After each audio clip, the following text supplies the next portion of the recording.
Hola, eh, damos la bienvenida a todos y todas los que nos están sintonizando por el Facebook Live de Fundación Senda Darwin. Mi nombre es Scarlett Barra, periodista encargada de comunicación de la ciencia del Instituto de Ecología y Biodiversidad, desde la Estación Biológica Senda Darwin, ubicada en Ancud, en el archipiélago de Chiloé. Em, Les damos la bienvenida a todos los que nos están viendo a este grupo de trabajo Biodiversidad y Nueva Constitución, una iniciativa de la Fundación Senda Darwin en el marco de su programa de educación ambiental Conciencia Ciudadana, con la colaboración del Instituto de Ecología y Biodiversidad y la Fundación Omora desde Isla Navarino, región de Magallanes. Este es un espacio de trabajo y reflexión que nació luego del estallido social en octubre del 2019, cuando la mayoría de los chilenos y chilenas nos comenzamos a cuestionar las desigualdades que existen en este país, la profunda crisis socioambiental que estamos viviendo debido a este crecimiento económico que se basa en la explotación de los recursos naturales y como consecuencia la degradación de los ecosistemas. A partir de este estallido comenzaron a surgir diversas demandas en las que nace la necesidad de tener una nueva constitución, mayor justicia social y ecológica, y una constitución que garantice la conservación de la biodiversidad. Así surge este grupo de trabajo que tiene dos objetivos. El primero es generar una propuesta técnica con bases jurídicas, ecológicas y filosóficas que nos ayuden a garantizar la conservación de la diversidad biológica y cultural en la nueva constitución. Y el segundo objetivo es comunicar y educar y generar conciencia pública respecto al valor de la diversidad biocultural para el buen vivir de los habitantes de los diversos territorios de Chile. Este grupo de trabajo está integrado por científicos y profesionales del Instituto de Ecología y Biodiversidad, conformado por Ricardo Rossi, filósofo biólogo del IED, Mariela Núñez, que está aquí presente. Hola Mariela, ella es ecóloga de ecosistemas terrestres del IED y directora de la Fundación Senda Darwin. Salvador Millaleo, abogado. Tamara Contador, bióloga y ecóloga, ella es una de las expositoras de hoy. eh, Jaime, biólogo marino de la Universidad de Magallanes, Cristian Frene, ecólogo, ecohidrólogo, y yo, periodista del IED y la Fundación Senda Darwin. Desarrollaremos 6 sesiones de trabajo, hoy nos encontramos en la cuarta sesión, ya discutimos los aspectos jurídicos con Salvador Millaleo, eh, los fundamentos ecológicos con Mariela Núñez y el agua en los ecosistemas con Cristian Frene. Hoy teníamos una exposición a cargo de 2 investigadores. Lamentablemente, uno de los expositores tuvo un problema de salud que le hizo imposible estar presente. La exposición estaba compuesta de 2 partes. Hoy abordaremos la parte de la biodiversidad desde el río hacia el mar, a cargo de Tamara Contador. Reflexionaremos en torno a nuestras percepciones de cómo cohabitamos en los ecosistemas marinos costeros, tomando especial consideración en deltas y desembocaduras de ríos. La parte de los ecosistemas marinos la abordaba Jaime, que le damos un saludo por si nos está viendo, y eso lo vamos a agendar para una próxima sesión, para que no nos perdamos esta parte muy importante. Ahora les voy a presentar a la expositora Tamara Contador Mejías. Ella es bióloga con un doctorado en ciencias biológicas de la Universidad de North Texas. Actualmente es investigadora asociada y académica de la Universidad de Magallanes y trabaja como coordinadora de investigación del Parque Omora en la isla Navarino, donde vive junto a su familia. Además es investigadora asociada del Núcleo Milenio de Salmónidos Invasores, Invasal. Se ha dedicado a trabajar en estudiar los impactos del cambio ambiental global en los ecosistemas de agua dulce, subantárticos y antárticos, principalmente enfocándose en cómo el cambio global afecta a los invertebrados acuáticos desde el punto de vista de sus adaptaciones. También ha trabajado desde el año 2009 en educación y conservación biocultural, buscando formas de contribuir a la conservación biocultural de los ecosistemas subantárticos y de sus habitantes, sus hábitos y sus hábitats. En este contexto ha trabajado viendo cómo se puede integrar las ciencias ecológicas con la ética ambiental y así lograr contribuir a una valoración de la biodiversidad, particularmente de los invertebrados por sí mismos, más allá de su valor instrumental o su valorización como un recurso para nosotros, sino más bien cómo podemos cuestionarnos cómo valoramos la diversidad y en las otras formas de vida diferentes a los humanos. Hecha la presentación, saludo a Tamara. Tamara, Hola, Scarlett, muchas hola. gracias. Ujú. Y bueno, te escuchamos con la exposición. Ya, muchas gracias. Voy a compartir pantalla entonces.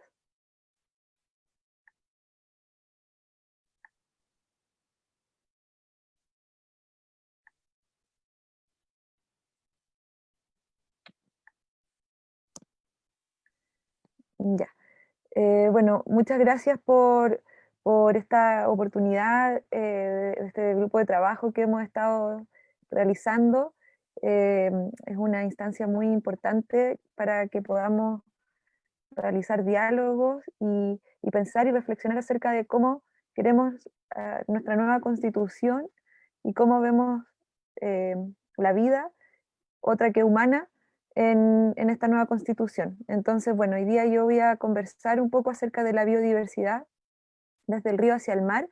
Eh, lo que yo hoy día voy a hablar está bien ligado a lo que habló Cristian durante la sesión anterior.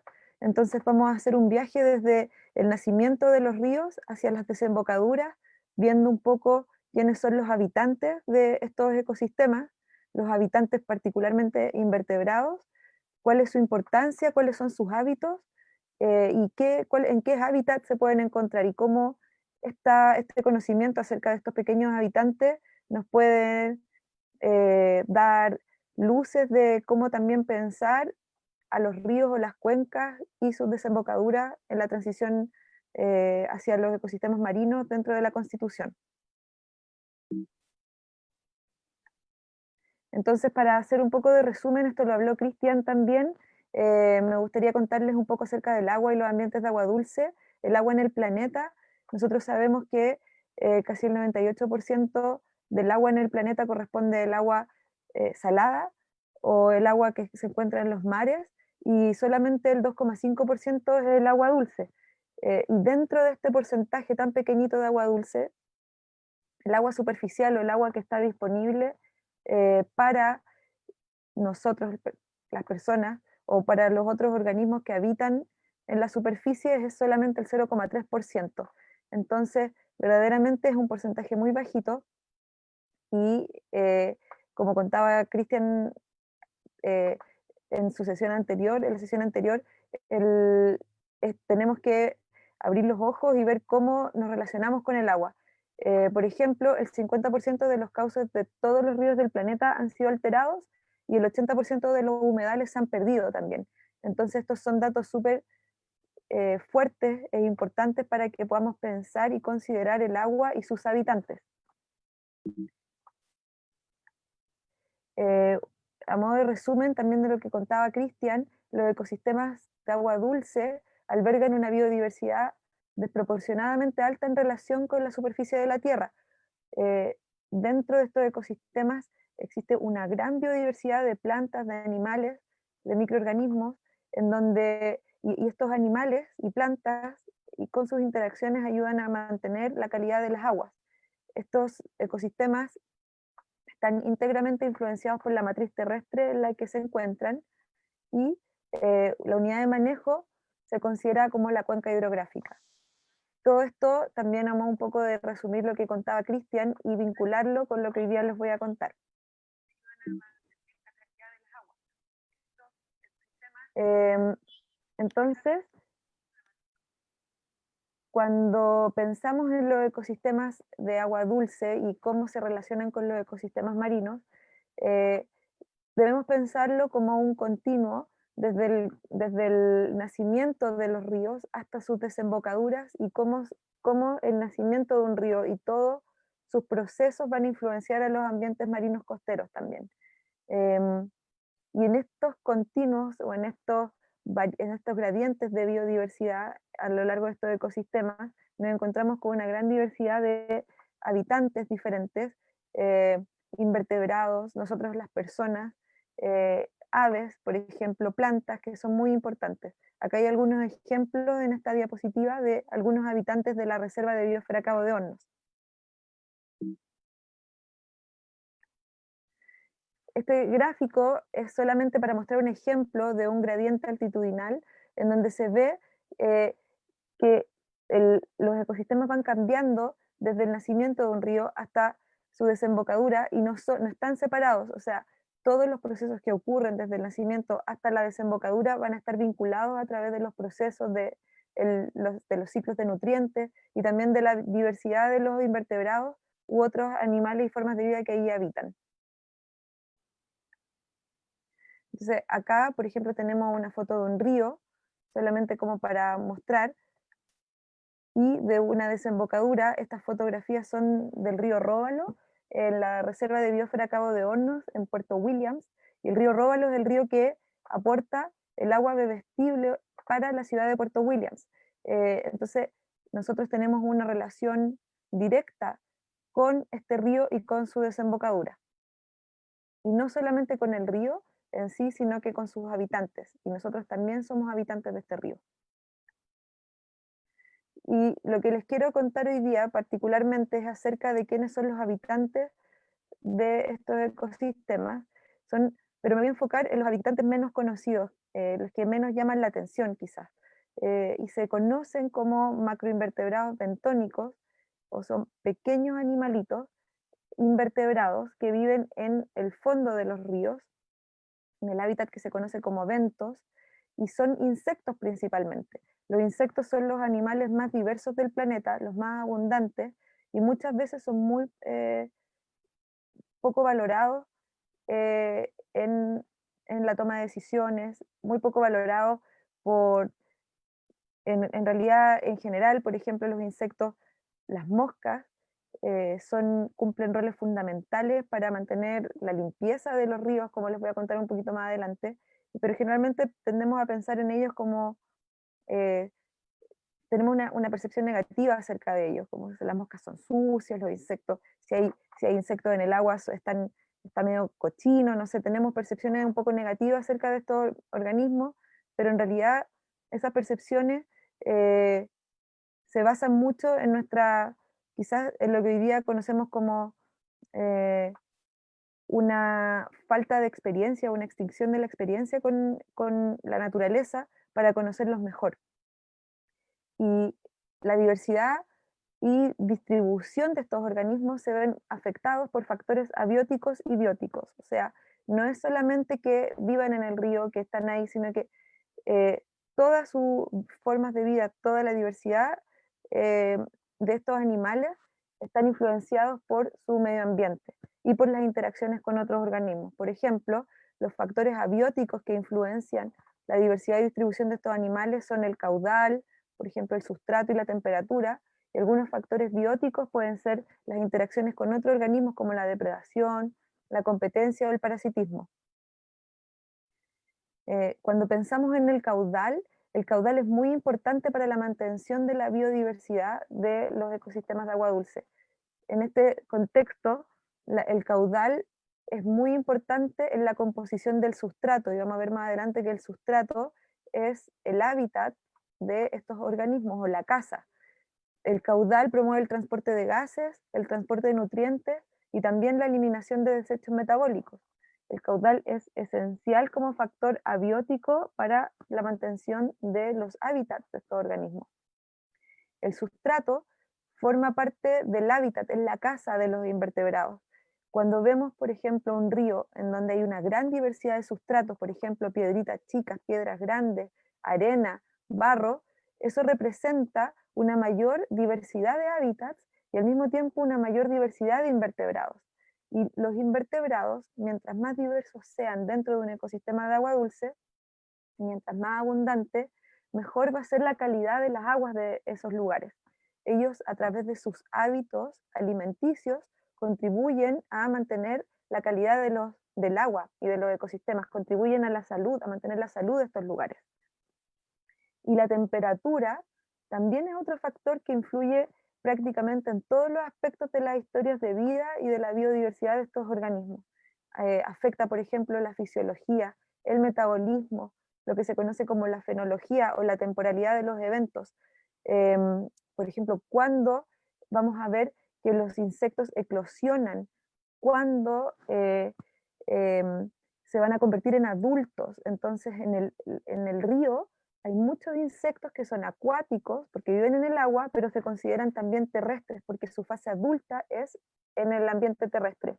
Y la eclosión o la temporalidad de cuando estos insectos acuáticos se convierten en adultos es muy importante, no solamente porque están cumpliendo su ciclo de vida, sino que son fuente fundamental de alimentación para las aves, por ejemplo, para aves migratorias, que dependen en esta fuente de alimento que son los insectos. También los insectos contribuyen nutrientes al suelo del bosque. Cuando mueren, por ejemplo, en el bosque, siendo insectos terrestres, alados, y entonces la temperatura es un factor muy, muy importante que va a determinar la diversidad también y la distribución de estos organismos en el espacio y el tiempo. Y en este contexto, es bien importante pensar a los invertebrados como cohabitantes de los ríos y también a nosotros como cohabitantes. ¿Por qué? Porque ellos, a través de sus hábitos alimenticios, ayudan a mantener la calidad del agua, como lo mencionaba anteriormente. ¿Y cómo funciona esto? Bueno, si pensamos en la comida, en los sistemas de agua dulce, podemos pensarlo, por ejemplo, cuando una hoja cae al río. Si estamos en un lugar en donde el río pasa por un bosque, por ejemplo, o cualquier otro tipo de alimento o materia orgánica. Entonces, por ejemplo, una hoja cae desde el bosque hacia el río, la hoja va a caer seca y no es muy rica en nutrientes en ese momento para que alguien se la vaya a comer, pero la hoja cae y cae al fondo, al ventos, en donde habitan estos organismos, y ahí es colonizada por microorganismos, por ejemplo, por hongos, por ejemplo, por bacterias, y al ser colonizada por microorganismos, esta hoja se convierte en un alimento muy rico en nutrientes para los invertebrados. Entonces, ¿qué hacen los invertebrados? Los invertebrados, las diferentes especies o los distintos tipos de invertebrados, descomponen esta hoja o este gran pedazo de materia orgánica que cayó de afuera y lo convierten en pedazos muy, muy pequeños hasta que se filtra y todo lo que no se utiliza se va, digamos, al mar. Y los invertebrados están adaptados eh, morfológicamente y conductualmente para alimentarse de la materia orgánica. Cuando caen, por ejemplo, troncos grandes, se empiezan a descomponer en el río hojas o cualquier otro tipo de materia orgánica, los invertebrados son quienes a través de su hábito alimenticio se encargan de descomponer esta materia orgánica y convertirla en pedazos muy, muy pequeños y en nutrientes finalmente. Y para presentarles algunos de estos invertebrados o algunos de estos habitantes de los ríos que son muy, muy importantes para mantener la calidad de las aguas, les voy a contar que están más o menos, los clasificamos de acuerdo a sus formas de alimentarse. Entonces existen aquellos que se llaman trituradores o que clasificamos como trituradores, que trituran la materia orgánica, o sea, cae en la hoja, como está este dibujo que se ve acá, y los insectos que están en el agua se acercan y empiezan a triturarla, a descomponerla en pedazos más pequeños, a morderla. Entonces, eh, luego de eso, luego de que ha sido triturada, aquí hay un ejemplo de un triturador de la reserva de biosfera de Cabo de Hornos, pero también viven en todos los ecosistemas. Esto es bien importante, los invertebrados de agua dulce o los insectos que les voy a presentar ahora están presentes en todos los ecosistemas de agua dulce del planeta. Puede variar el orden o la especie, pero las familias son, digamos que son universales, están en todos los ecosistemas. Va a depender de la temperatura, pero se encuentran en todas partes. El tema es que son muy sensibles a la contaminación. Entonces, cuando vamos a un río o vamos a un lago y vemos que hay una diversidad muy baja de estos organismos, es un indicador de que algo está pasando con la calidad de las aguas. Entonces, por ejemplo, se utilizan en ecología de agua dulce como indicadores de la calidad del agua. Y acá tenemos un plecóptero que son muy sensibles a la contaminación y también a las temperaturas. Em, es un plecóptero que habita, acá hay un mapa de Chile, que habita a lo largo de casi todo el país, em, y son trituradores y viven principalmente en hábitats de roca y necesitan ambientes muy oxigenados. Hay otros que se llaman colectores. ¿Qué sucede? Que cuando los trituradores trituran la materia orgánica, dejan pedacitos que no, que no utilizan o se alimentan y luego eh, lo convierten en alimento para los colectores. Entonces los colectores utilizan estos pedacitos más pequeños que dejan los colectores y de alguna manera lo filtran. Por ejemplo, en la figura anterior, acá hay un efemeróptero, o un efímero, que es un insecto acuático, que también tiene una forma terrestre, y en sus patas delanteras tiene unos pelitos. En esos pelitos atrapa la materia orgánica pequeñita que han dejado los trituradores, por ejemplo, y luego con sus mandíbulas limpia esos pelitos y se alimenta. Acá hay una fotografía también de un efímero que también se encuentra en diversos ríos y en ecosistemas a lo largo de Chile. Un tricóptero que también es un colector y que también tritura. Y tenemos también a quienes conocemos como los filtradores. Los filtradores son muy importantes, al igual que todos los otros grupos, porque ellos son los que finalmente filtran en su mayoría la materia orgánica muy fina. Lo que ya ha sido utilizado por los colectores, por los trituradores, es filtrado por estos animalitos. Y aquí es bien interesante, por ejemplo, estos dibujos que vemos acá, vemos a una larva de una mosca, una larva de un jején. Los jejenes principalmente se conocen porque pican muy fuerte, pero son muy importantes en la calidad de las aguas. Son insectos acuáticos y son muy abundantes, y lo que vemos es que ellos utilizan eh, sus filtros que tienen en la cabecita. Ahí si vemos la fotografía vemos el cuerpo de la larva con una cabeza que es la de color oscuro más café, y se ven unos, se podría decir, tipo de abanicos que abren y cierran y que con eso filtran el agua. Sin ellos, sin estos organismos, el agua no se mantendría limpia. A través de su hábito alimenticio ayudan o nos ayudan a nosotros los humanos y a todo el resto de los animales a mantener el agua limpia a través de su hábito alimenticio. Entonces acá se cambia un poco la percepción de una mosca o un díptero que en vez de estar en ambientes quizás sucios como lo que nosotros podemos percibir por lo general, eh, ellos ayudan a través de su hábito alimenticio a mantener el agua limpia, la calidad de las aguas. También tenemos raspadores, que son aquellos organismos que raspan la superficie de las rocas, por ejemplo, en donde crecen algas u hongos, entonces se dedican a raspar y alimentar, son como unas vaquitas, ramonean. Y varios ejemplos de estos raspadores existen y son muy, muy sensibles también a la contaminación. Eh, Sin ellos también, bueno, como todos los otros organismos, no tendríamos la calidad del agua que tenemos en muchos de los ecosistemas, por ejemplo, ribereños del sur de Chile, de la zona austral, que son que tienen una fauna altamente endémica y prístina también. Otro ejemplo de un raspador son los caracoles. Y también están los depredadores. Los depredadores, como en todos los ecosistemas, son quienes se comen a los otros. Y tenemos un ejemplo que acá les muestro, que es un tricóptero, que es un insecto que es depredador y se alimenta de todos los otros invertebrados que estuvimos viendo anteriormente.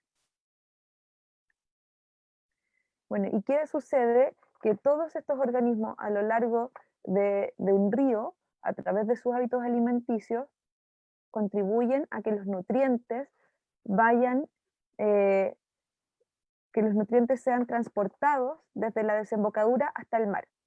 Entonces, ¿qué sucede? Que a través de sus procesos de alimentación, de digestión, los nutrientes en un río se mueven en forma de espiral a través de estos organismos. Entonces pasan de un organismo a otro. Entonces van a lo largo de un río, se va moviendo de manera en forma de espiral, hasta llegar a la desembocadura de un río. Y entonces también a nutrir los ecosistemas marinos y costeros. Entonces acá vuelvo a la fotografía de esta desembocadura, en donde el agua que viene del río contribuye a una alta biodiversidad en la desembocadura y estos ecosistemas marinos costeros. Viene cargada esta agua de nutrientes y sedimentos que provienen del río y que luego se diluyen y precipitan en el fondo del ecosistema marino. Los organismos que viven en los estuarios son organismos muy interesantes y muy como fuertes, podría decir, porque deben adaptarse a entornos dinámicos en donde hay variaciones constantes en la química del agua, variaciones constantes en la salinidad, y también sufren cambios físicos como el aumento y la caída de las mareas. Y esto es algo que Jaime Ojeda les va a contar en mayor detalle. Pero a pesar de todo esto, de esta dificultad, digamos, como lo podríamos clasificar en estos ecosistemas, los estuarios son ecosistemas muy productivos.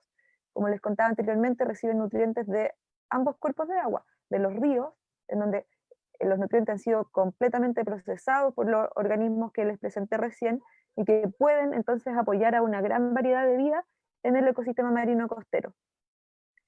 Y debido a esto, debido a la gran productividad de los ecosistemas de estuario o de las desembocaduras,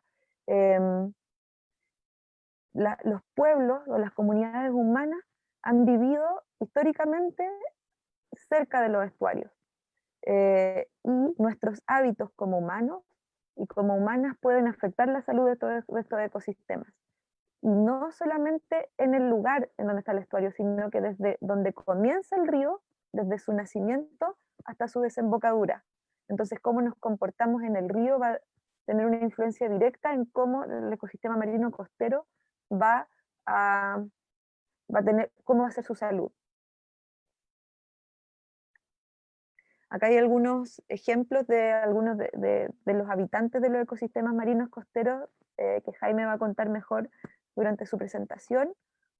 Pero acá tenemos un nudibranquio, por ejemplo, que es un invertebrado que habita acá. Estas fotografías no son de la Reserva Biosfera Cabo de Hornos, y algunos caracoles.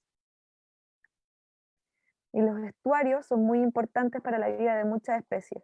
Esto es algo que se debe discutir. A menudo se les llama los viveros del mar, porque numerosas especies de animales dependen de los estuarios para anidar y criar, por ejemplo, las aves o peces, otros o invertebrados. Son una fuente de alimento muy importante. No solamente son una fuente de recreación para nosotros, los humanos, las personas, sino que también son una fuente de alimento importante. Y la mayoría de las ciudades más grandes del mundo se encuentran en estuarios.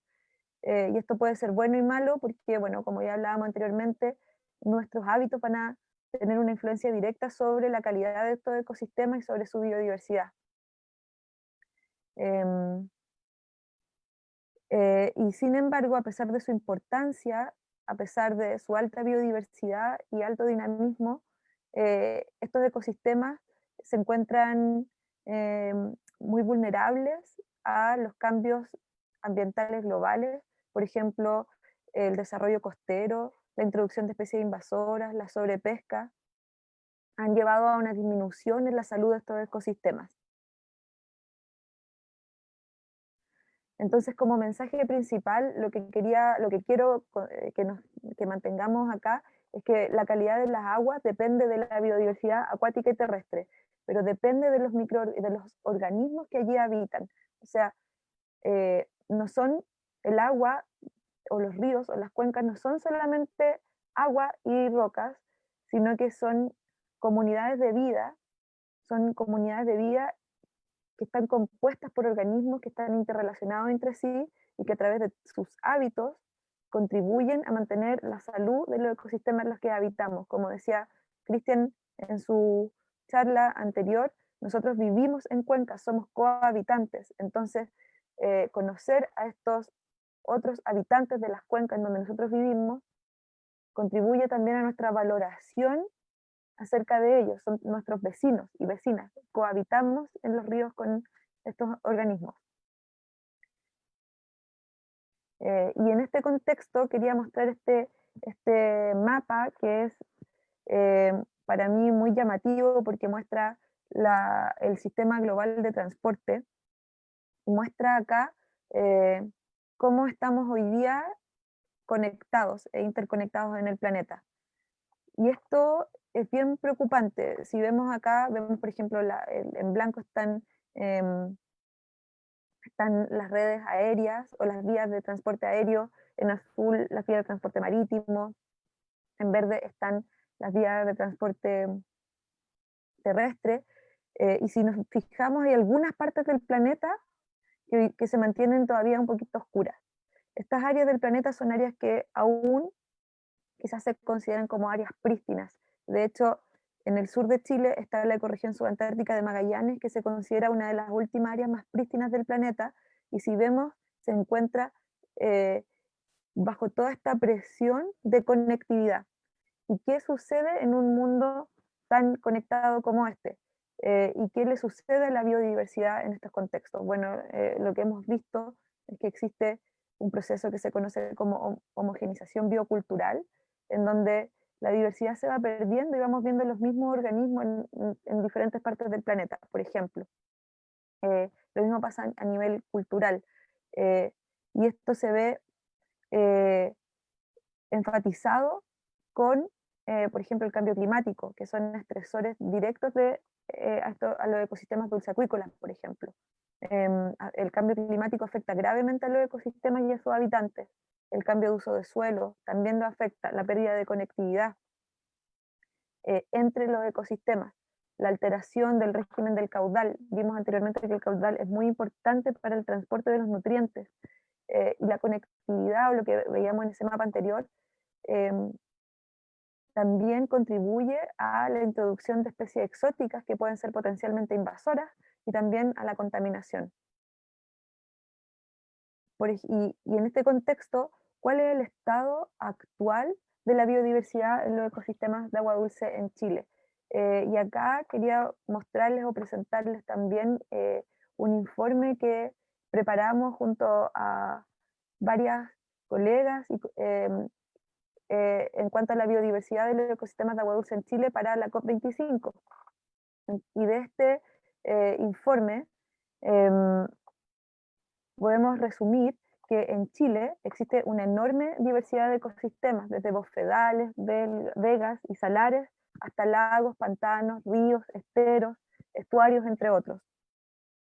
Pero y en Chile estos ecosistemas y su biota o su biodiversidad están severamente amenazados, particularmente en el norte y en el centro del país. Cuando hablamos de que están severamente amenazados, es que su biodiversidad, por ejemplo, si vamos a ver estos ríos o estos ecosistemas de agua dulce y viéramos, por ejemplo, la riqueza de especies, cuántas especies diferentes hay y su abundancia, veríamos que su biodiversidad es muy baja, que la riqueza es muy baja, que la abundancia es muy baja, y que estos animales que son muy sensibles a los cambios ya no están, y que además de ser sensibles a los cambios, contribuyen a mantener el agua limpia, tampoco están. O sea, son ecosistemas que tienen una salud eh, que se encuentra, tienen una calidad de hábitat muy baja, y que se encuentran contaminados, y esto se debe a los estresores que les contaba anteriormente y a un mal manejo también, obviamente, de estos lugares. Em, y estos organismos presentan una alta vulnerabilidad al cambio climático, como les contaba anteriormente, al cambio de uso de suelo y a las especies exóticas. Entonces no estamos libres en Chile de los estresores globales en la biodiversidad.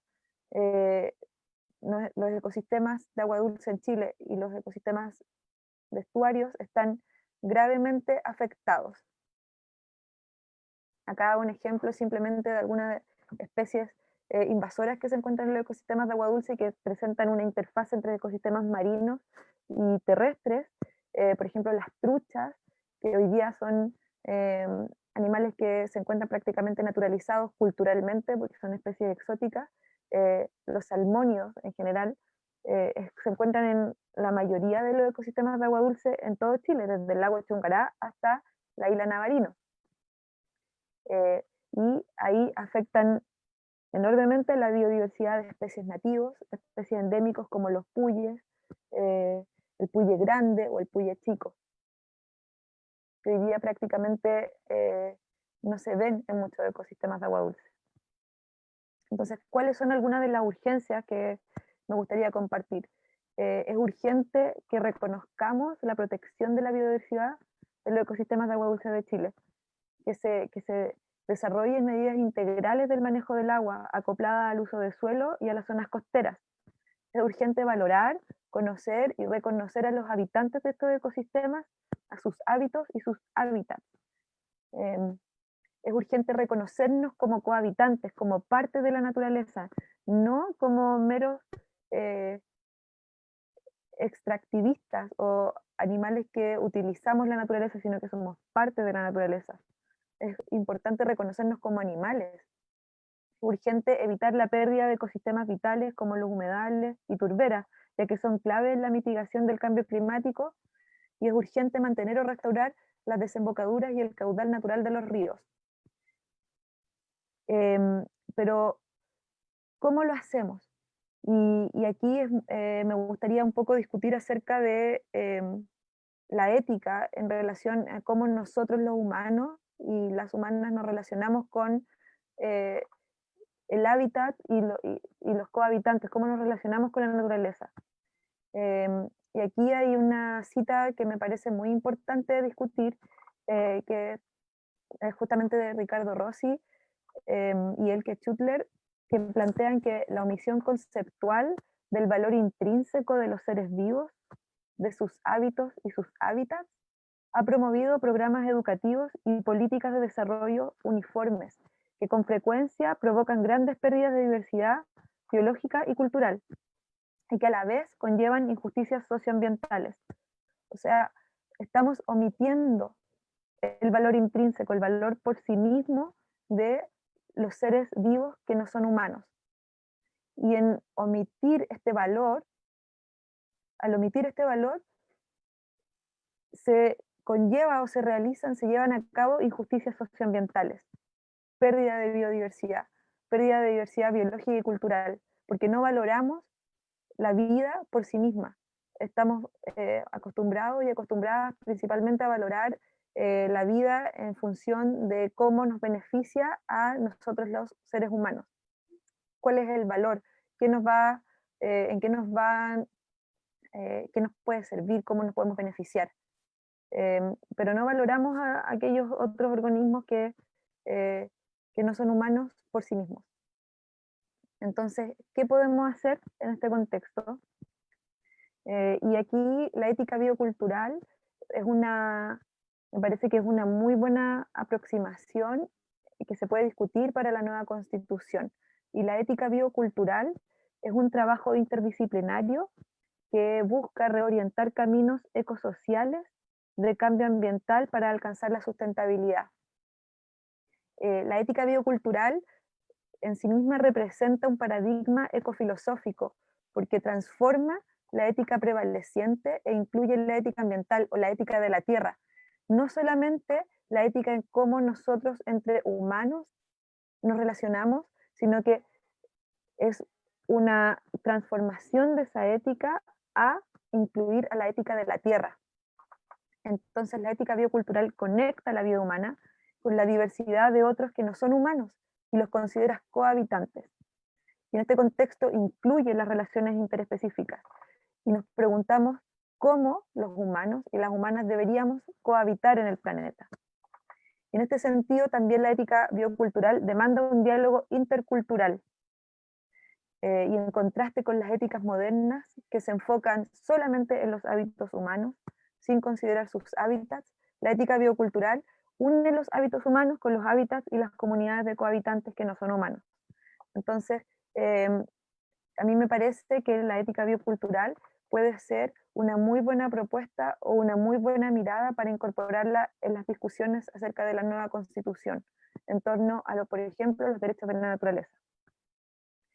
Y también surgen otras figuras muy importantes como los derechos bioculturales y ejemplos de otros lugares en el mundo, como los ríos, como sujeto de derecho, o se plantean los derechos de los ríos. Esto se ha visto, por ejemplo, en Colombia o en Nueva Zelanda, que se ven a los ríos como sujetos de derecho. También está la Constitución de la República del Ecuador, en donde se incluyen los derechos de la naturaleza. Y aquí pongo ejemplos de la Constitución de Ecuador, en donde el preámbulo, en donde comienza la Constitución, se celebra a la naturaleza, a la Pachamama, de la que somos parte y que es vital para nuestra existencia. Y dice que se deciden construir una nueva forma de convivencia ciudadana en diversidad y armonía con la naturaleza para alcanzar el vivir, el buen vivir o el summa causai. Y esto es muy significativo porque comienza la Constitución de la República del Ecuador celebrando a la naturaleza. Es transversal a la Constitución completa. Y en el artículo 10, en el título 2, se habla de los derechos.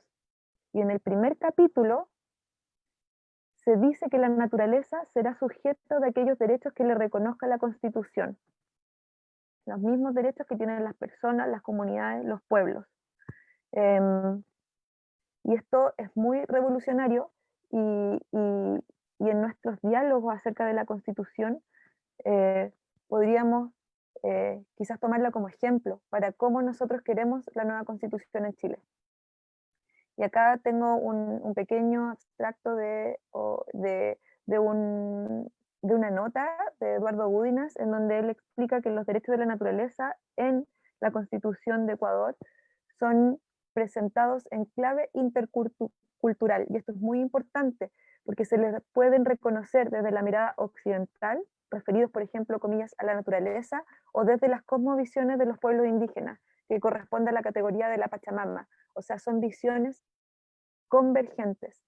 Se presentan en esta clave intercultural, o sea, desde las distintas miradas, no solamente desde la mirada occidental o de la mirada científica, sino que de la mirada con los pueblos originarios, con los diversos saberes.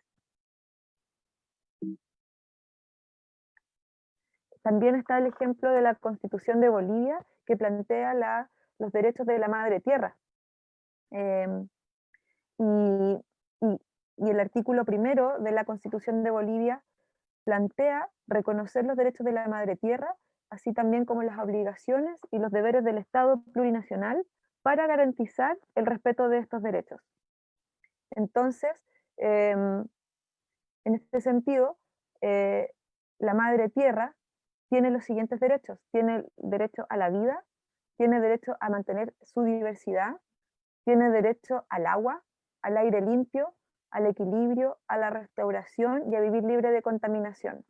O sea, también son derechos que podemos ver que que son derechos para los humanos, y en este caso son los derechos de la madre tierra, asignados a la madre tierra.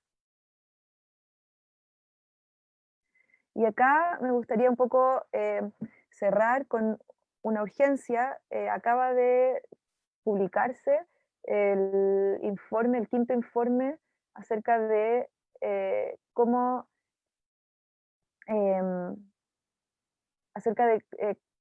los países han seguido o no el plan estratégico para cumplir con las metas Aichi para la diversidad biológica. Y las metas Aichi para la diversidad biológica son metas que abordan, por ejemplo, causas acerca de la pérdida de la biodiversidad y cómo se pueden mitigar estas causas. cómo se pueden reducir las presiones directas sobre la diversidad biológica, mejorar la situación de la diversidad, y estas metas Aichi nosotros como país las firmamos. También hemos firmado la Agenda 2030 de los Objetivos de Desarrollo Sostenible, que entre ellos, por ejemplo, se señala que los países deben adoptar medidas urgentes para combatir el cambio climático y sus efectos, y que también señala que se debe conservar y utilizar en forma sostenible los océanos, los mares y los recursos marinos para el desarrollo sostenible. Sin embargo, el último informe que se presentó acerca del estado de las metas Aichi es devastador. Informa que la diversidad biológica hoy día está disminuyendo a un ritmo sin precedentes y que las presiones que están causando esta disminución se intensifican cada vez más. Informa que ninguno de los países podrá alcanzar totalmente las metas Aichi para la diversidad biológica, por lo que a su vez no se logra cumplir con los objetivos del desarrollo sostenible, por lo que es muy difícil hacer frente al cambio climático, y que la pandemia por coronavirus ha puesto aún más en consideración la importancia de la relación entre las personas y la naturaleza, y nos debería recordar a todas y todos las profundas consecuencias para nuestro propio bienestar y supervivencia, porque lo que está pasando hoy día pueden seguir ocasionando una continua pérdida de diversidad biológica y degradación de los ecosistemas. O sea, esto es muy grave, no estamos cumpliendo con las metas Aichi a nivel mundial, ni tampoco con los objetivos de desarrollo sostenible.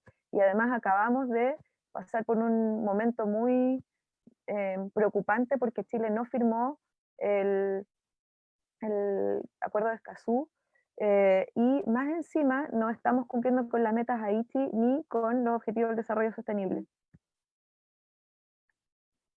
Entonces, este informe sobre la perspectiva mundial de la diversidad biológica dice que se requiere considerar todos los múltiples aspectos de nuestra relación con la naturaleza y la importancia que le damos a ella. O sea, a nivel mundial se está reconociendo la importancia de nuestra relación con la naturaleza y cómo nosotros los humanos debiésemos cohabitar en la naturaleza. Ya no es solamente no son problemas locales, son problemas globales. Entonces, en la nueva constitución debiésemos mirar desde la perspectiva local, regional, nacional y global. Tenemos una responsabilidad como habitantes del planeta, eh, una responsabilidad para con la naturaleza y cómo vamos a seguir viviendo en las próximas generaciones. Y en este sentido, lo que dice este informe también es que las soluciones necesitan buscar un enfoque integrado que aborde simultáneamente la conservación de la diversidad genética, las especies y los ecosistemas del planeta, la capacidad de la naturaleza para ofrecer beneficios materiales a las sociedades humanas y las conexiones menos tangibles, pero altamente valoradas con la naturaleza, que ayudan a definir nuestras identidades, culturas y creencias. Y esto creo que es muy importante para que lo consideremos en la nueva constitución. Y para mayor información acerca de este último informe, aquí hay algunos links, se puede buscar en Google fácilmente las metas Aichi y va a aparecer este último informe sobre la perspectiva mundial acerca de la diversidad biológica, y se puede leer el resumen ejecutivo para la prensa, el resumen o los informes completos que están disponibles para descargar. Y también se puede, si les interesa, también buscar más información acerca de la Constitución de Ecuador, también se puede buscar por internet y también está disponible. Y solo quería terminar como con una frase que a mí me hace mucho sentido, de Aldo Leopold, que fue un ecólogo que fue pionero en cuanto a plantear una ética de la tierra. Y él decía que solo podemos actuar éticamente en relación con aquello que podemos ver, sentir, comprender, amar o de algún modo tener fe. Y en ese sentido, me gustaría que dejáramos quizás abierto esto para discutir acerca de cómo podemos incluir a la naturaleza o los derechos de la naturaleza en la nueva constitución, y quizás plantear a la tierra como sujeto de derecho. Eh, y bueno, en Ecuador la constitución surge desde las cosmovisiones y desde la vida de los pueblos originarios,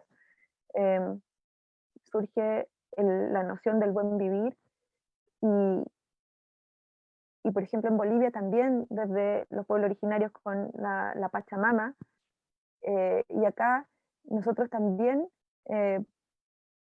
podríamos, o deberíamos, no más que podríamos, algo que se debe hacer es trabajar con las diversas miradas junto a los diversos pueblos originarios para poder eh, construir una mirada conjunta en cómo cohabitar la tierra en la que vivimos y el maritorio eh, ahora y en las próximas generaciones.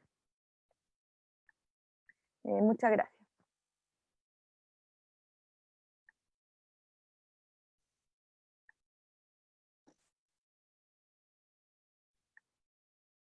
Gracias, Tamara, por la presentación.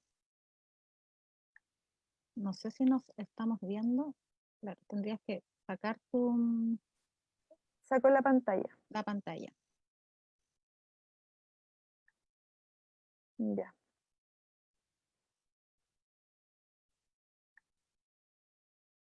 Claro.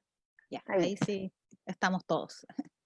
Bueno, muchas gracias, Tamara, por tu presentación. Muy interesante, hartos datos que muchas veces desconocidos, toda esta gran biodiversidad de los ríos. Creo que deja hartos desafíos y también todas las presentaciones nos han llevado a la importancia de que la naturaleza tenga derechos. Y creo que es importante que abramos el diálogo para ver también qué están pensando sobre esta exposición y qué podemos ir concluyendo con los otros integrantes de este panel. No sé quién quiere comenzar con la palabra.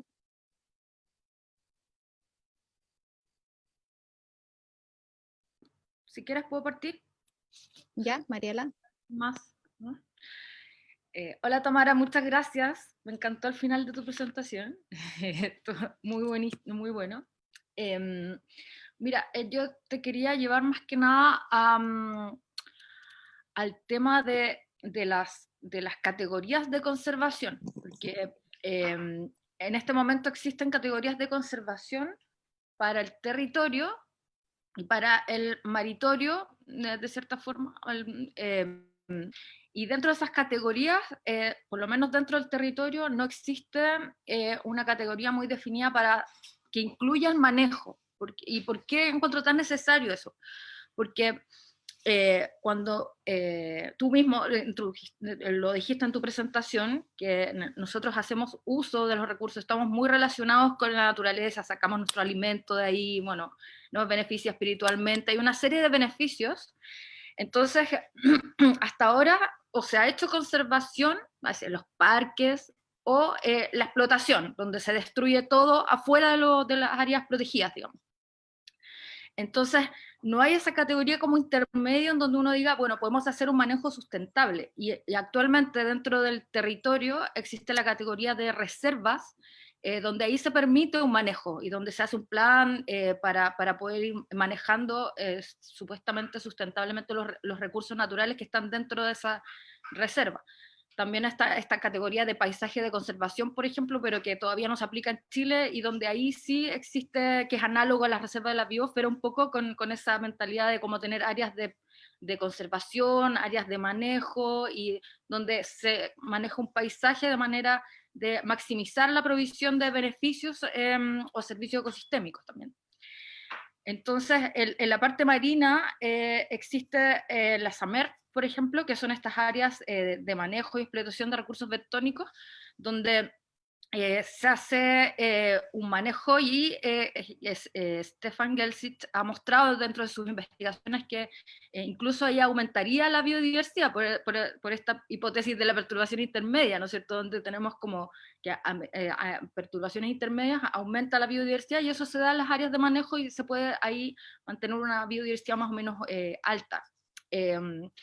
Entonces, el tema del manejo ahora, y voy directamente a la pregunta de los ecosistemas que tú estás conversando en este momento, yo creo que hay un vacío por el hecho de de que en las desembocaduras de los ríos, en general, ¿cuál es la categoría que se le da acá en Chile a esas zonas? Por lo que yo sé, ahí tú enfócame más, quizás puedo estar equivocada, pero hasta ahora la única categoría que se aplica a esos ecosistemas es la categoría de humedales. Y se conservan bajo ese paradigma, digamos, o bajo esa mirada de conservación, no de manejo.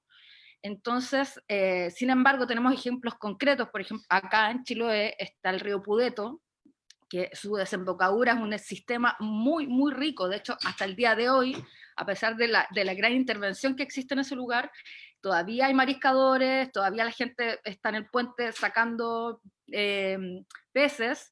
O sea, hay un manejo, los pescadores, bueno, ese sistema es muy rico y la gente extrae alimentos de ahí todo el tiempo y de manera ancestral. O sea, los huilliches lo hacían desde siempre. Río Chepu también.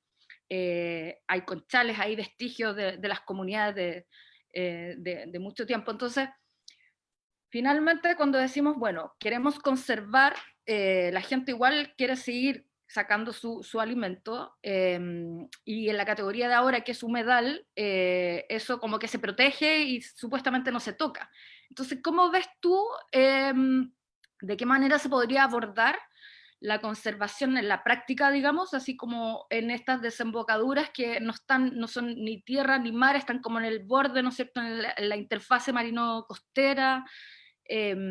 ¿Cómo crees tú que se debiera abordar? ¿Cómo te imaginas tú alguna categoría de conservación que pertenezca más al territorio, al maritorio, o hacer algo que sea del borde costero? Y también, ¿cómo abordarías el tema del manejo en esas zonas? Que no, hay zonas obviamente que, como humedales, que deben ser conservados y porque son ecosistemas muy frágiles, muy vulnerables, pero otros, como el río Pudeto, la desembocadura del río Pudeto, ancestralmente se ha manejado y eso tiene que abordarse, porque sigue aumentando el número de gente, de habitantes y de necesidades en los territorios, y no podemos como, o sea, debemos como país hacernos cargo de eso. Eso. Ujú. Gracias, Mariela. Bueno, yo creo que acá es bien importante un poco lo que planteaba Cristian también, la visión integral de cuenca y que las desembocaduras sean incluidas dentro de esta visión integral de cuenca. De lo que va a suceder en la desembocadura, lo que sucede en el nacimiento de un río va a tener influencia directa en lo que sucede en la desembocadura, por ejemplo. Entonces, tener una visión integral de la cuenca como un todo, incluyendo la desembocadura y el espacio marino costero que estas incluyen, yo creo que es vital. Al mismo tiempo, igual existe otra categoría que puede ser muy útil, que es la categoría de ENPO, o espacio costero marino de pueblo originario, en donde también, depende de dónde esté la ENPO, puede o no incluir las desembocaduras, pero ahí también los pueblos originarios son quienes se encargan a través de las ENPO en el manejo, pero yo creo que la visión integral de cuenca, en donde la desembocadura es parte de la cuenca, es de suma importancia, y ahí no sé qué opina Cristian en ese sentido, pero están completamente vinculados y generalmente los vemos como ecosistemas separados, porque uno es marino y el otro es terrestre, y este no es ni chicha ni limonada, pero debería estar, porque en realidad es en donde se unen, y todo lo que sucede en el nacimiento y a lo largo de todo el cauce de un río va a influenciar a la desembocadura. Y bueno, y todo lo que sucede alrededor de la desembocadura también. Entonces creo que eso es muy importante, una visión integral del todo, no solamente de las partes individuales, sino que como un todo. Gracias, Mariela. Gracias, Tamara. Quería recordarles a los que nos están viendo a través de Facebook que estamos atentos a sus comentarios o reflexiones o consultas que le quieran hacer a Tamara. Cristian, ahora tú ibas a comentar también. Sí, gracias.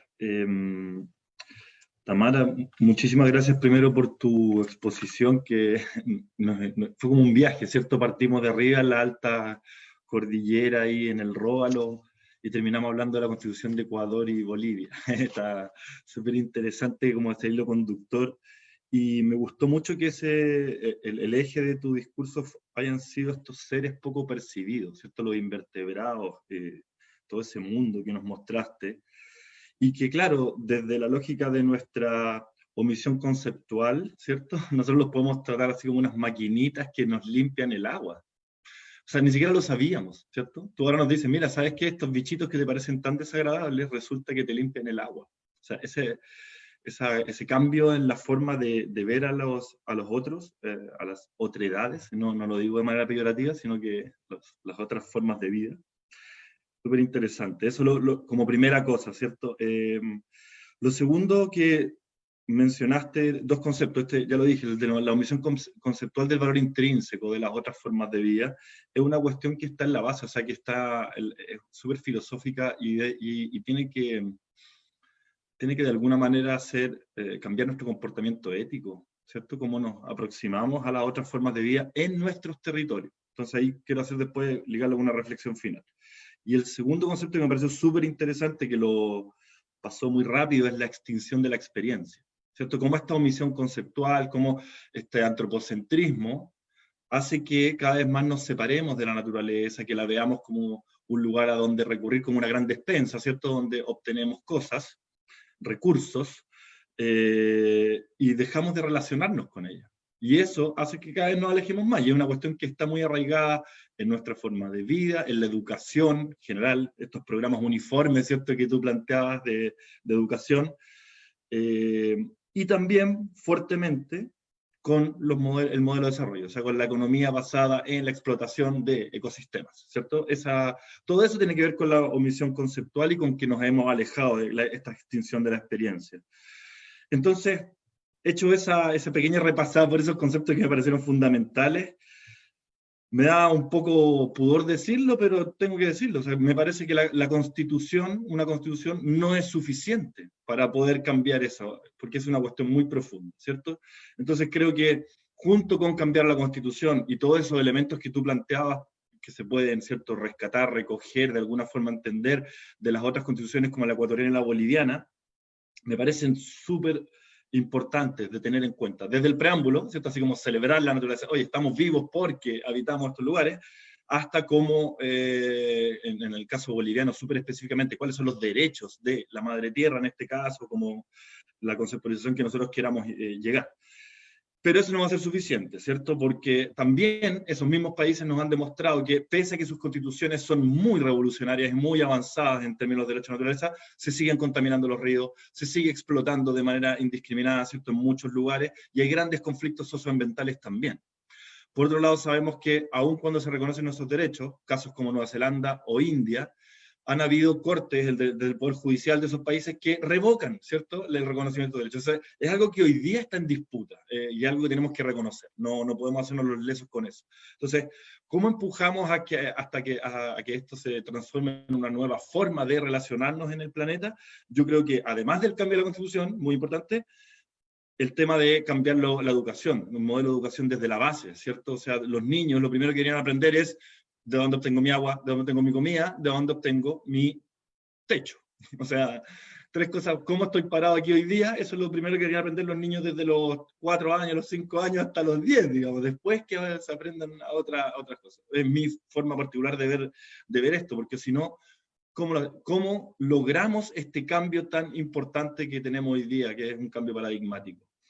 Y por último, eso debería llevar también a un cambio en el modelo de desarrollo económico y social también, de cómo nos relacionamos. Entonces, son como cosas demasiado relevantes que van a tomar tiempo, y aquí va mi pregunta un poco también para interactuar. ¿Qué pensáis de esto que te comento? Pero también la pregunta, ¿tenemos tiempo, como tú comentabas al principio, en este diagnóstico bien devastador, y después cuando cierras con el tema del no cumplimiento de las metas Aichi, ¿tenemos tiempo para poder hacer ese cambio? Porque es un cambio generacional, o sea, nuestros hijos probablemente podrán, si cambiara el modelo educacional mañana, ¿cierto?, tendríamos una generación en 15, 20 años más que tendría esta conciencia plena de que tú planteabas como urgencias. Y mi impresión es que no nos queda tiempo, que tenemos demasiado, los niveles de contaminación están demasiado altos, las pérdidas de biodiversidad están demasiado altas. Ahora, la resiliencia de los sistemas, la capacidad de recuperarse, sí, tal vez podría ser. ¿Cómo lo ves tú en este tránsito desde los ríos hacia el mar? Este sentido de urgencia. Sí, bueno, yo también, uy, chuta, es bien difícil, yo también lo veo un poco como tú, y es urgente un poco, por eso como lo planteaba como urgencia en el fondo de que hace un tiempo lo hablábamos, de que esto también no puede estar solo en la Constitución, tiene que también,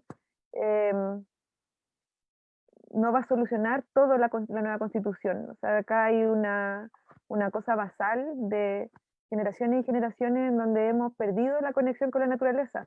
Estamos mediados por la tecnología, mediados por las pantallas, donde quizás los niños y las niñas hoy día crecen mirando el iPad o el teléfono y ven por ahí em, el árbol que pueden mirar por su ventana de verdad. Entonces no hay una conectividad, una conexión directa con la naturaleza. Y yo creo igual que tú, yo creo que en el sistema educativo tiene que cambiar radicalmente. Acá en Chile, por ejemplo, no sé, o sea, si vemos los textos de ciencias naturales, se basan, o sea, en todo, no solamente ciencias naturales, pero por ejemplo, cómo te enseñan a sumar y a restar con pera y manzana, no sé, en vez ponle un calafate y una chaura, así como depende de donde uno esté, para poder conceptualizar también cómo aprender con la flora y la fauna local, en vez de aprender de depredadores con leones de África, aprendamos del puma, y etcétera. Entonces, yo creo que basalmente en todos los niveles estamos alejados de la biodiversidad en la que habitamos, de la naturaleza en la que habitamos. Entonces, yo creo que se requiere de un cambio de largo plazo, de un cambio basal en la educación, no solamente que sean que ciencias naturales, por ejemplo, ciencias naturales, si pensáramos en lo que estamos hablando ahora, se base como en una mirada general, sino que incluso regional, para que, no sé, los textos educativos hablen de diversidad regional, de acuerdo a donde estén los niños y las niñas aprendiendo, para que entiendan y comprendan su entorno de acuerdo a donde están, por ejemplo. Pero yo creo que requiere, como decíamos y como decías tú, una transformación ética. Y, y, por ejemplo, el informe IPBES, que salió el año pasado, también fue devastador. También fue devastador en cuanto al estado de la biodiversidad, pero también planteaba que en los lugares en el planeta en donde todavía los pueblos originarios han podido mantener sus formas de vida ancestrales, es donde se mantiene la biodiversidad y donde se mantienen los procesos naturales, digamos, los equilibrios de los ecosistemas. Entonces, yo creo que por ahí también va la esperanza de que también hoy día los pueblos originarios existen, no son solamente como en los textos de historia dicen los yaganes eran, no, los yaganes son, los onas eran, no, son, y así, como hoy día los pueblos originarios en Chile por lo menos, bueno, el pueblo mapuche siempre ha estado en lucha constante para em, eh, poder volver a habitar su tierra y como lo hacían ancestralmente, en su total derecho de habitar ahí. Pero los pueblos originarios, lo mostró el informe de IPBES, son los lugares donde están los pueblos originarios donde la biodiversidad se ha mantenido. Entonces, yo creo que debemos apoyar en la nueva constitución, quizás volviendo a esto que nos convoca, la plurinacionalidad, la interculturalidad, pero también estas miradas convergentes y horizontales, no como un anexo así, ay, sí, mira, este pueblo originario sería tal y tal cosa, no, sino que esta es la visión y así es como se vive en este territorio, y así se ha vivido ancestralmente y así se ha mantenido. Eso creo yo, o sea, como en el sentido que el conocimiento de los pueblos originarios sobre sus territorios, sobre sus maritorios, es esencial para hoy día salvarnos de la crisis en la que estamos viviendo. No sé, ¿qué opinan de eso? Pero, eso más o menos. Y sí, creo que es urgente y que no nos queda tiempo, o sea, es bien terrible la situación. Gracias, Tamara. Bueno, yo igual quería comentar algo que es bien parecido a lo que comentaba Cristian y la reflexión que hacías tú, que tiene que ver con que al escuchar tu presentación, claro, de todos estos insectos, esta biodiversidad que están en los ríos que desconocemos, quedo con la sensación de que si no conocemos todo esto, no podemos darle valor a la biodiversidad. Entonces, primero tenemos que conocer, el conocimiento está limitado, así como para las personas comunes, de repente no tenemos idea, tal vez sabemos de los ríos por la importancia del agua, pero toda esta biodiversidad que no se percibe, la importancia de que purifican el agua, es desconocida.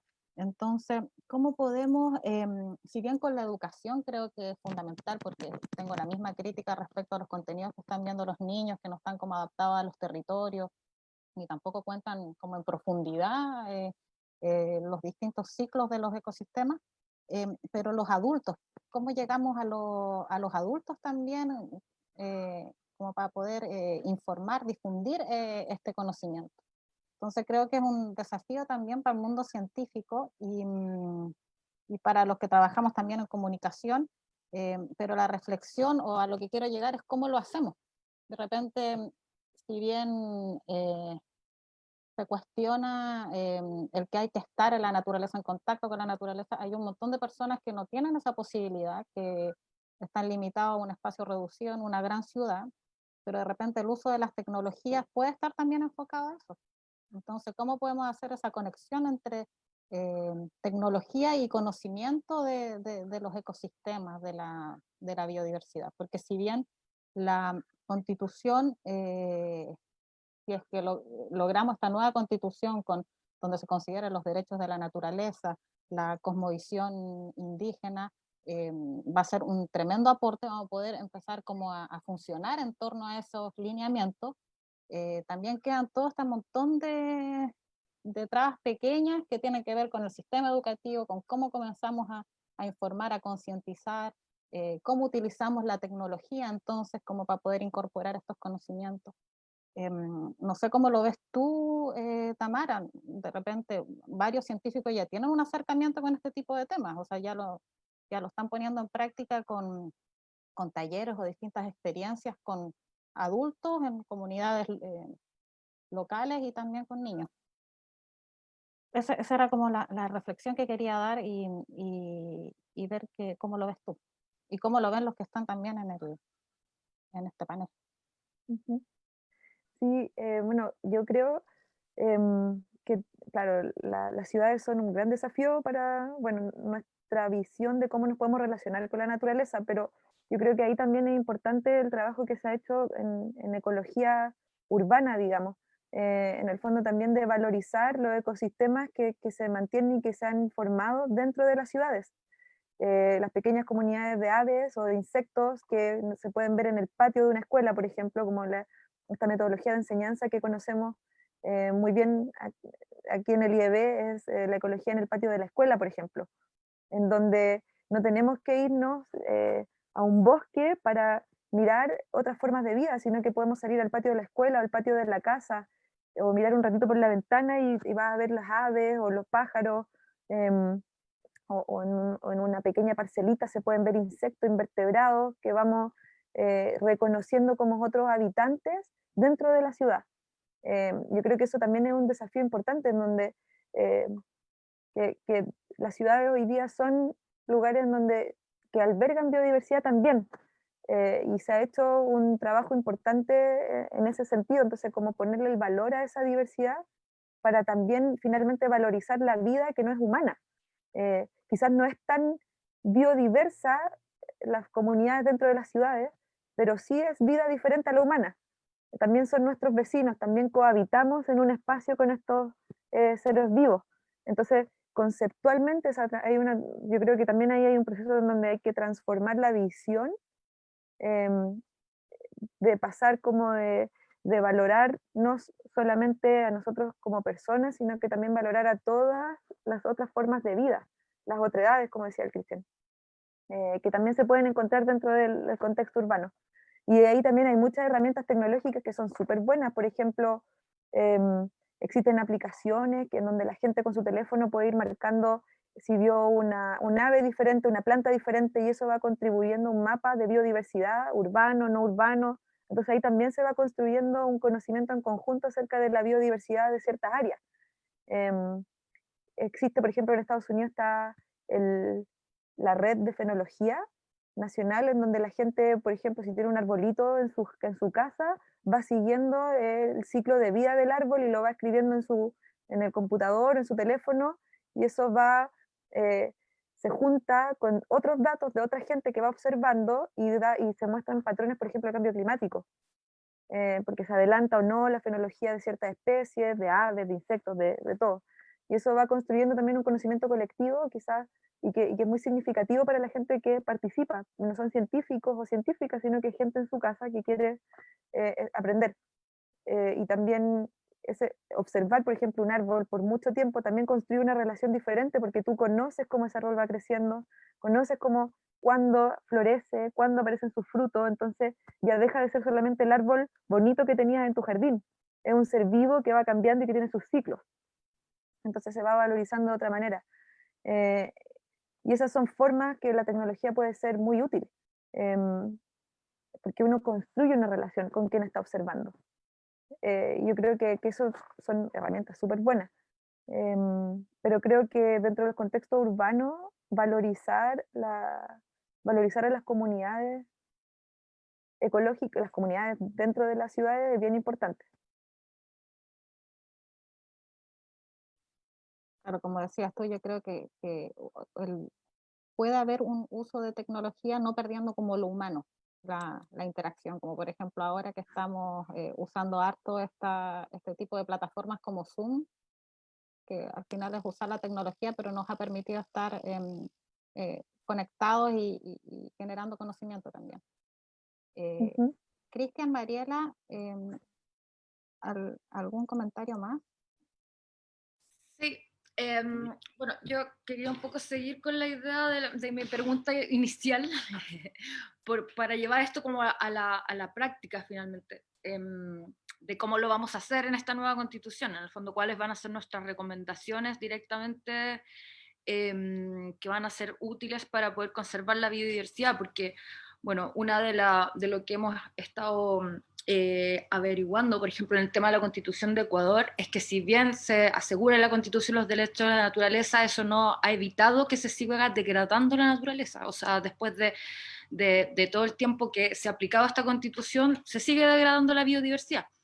Entonces, y eso me hace pensar sobre cuál es el sujeto al final de derecho, porque si uno tiene, claro, queremos los derechos del río, los derechos de los organismos que viven o habitan en el río, o el derecho de los humanos a la naturaleza, entendiendo, sí, a los humanos como parte de la naturaleza, no por sobre la naturaleza, que también uno lo podría ver así si es que cambiamos ese concepto de como humanos sobre naturaleza, sino que como que somos parte, entonces el derecho de los humanos a poder disfrutar de los beneficios de la naturaleza, también podrías proteger de esa forma a la naturaleza. Entonces, ahí yo creo que hay un tema que hay que como ir entrando a hilar más fino en el fondo en ese tema como primero más macro, y después en el tema de cómo llevamos a la práctica, porque con mi pregunta de, por ejemplo,